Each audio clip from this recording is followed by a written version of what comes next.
Assalamu Walaikum. In this video, how to change color of an image in photopea.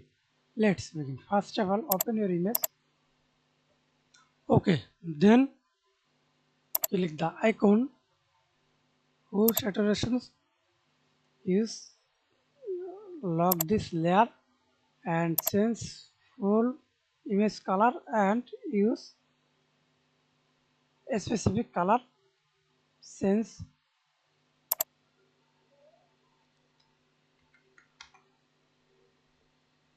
simply click this icon.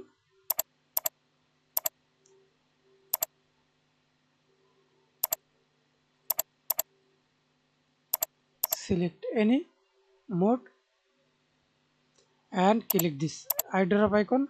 Select anywhere. Example, change dress color, then drag on your mouse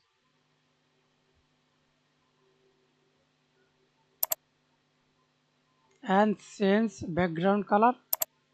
Click anywhere, drag on, sorry,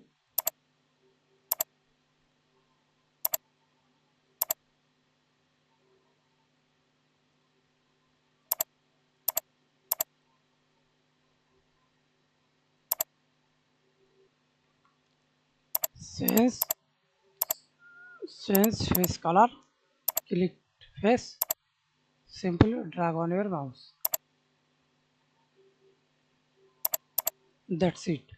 Thanks for watching video. Please subscribe to my channel, like, comment, share.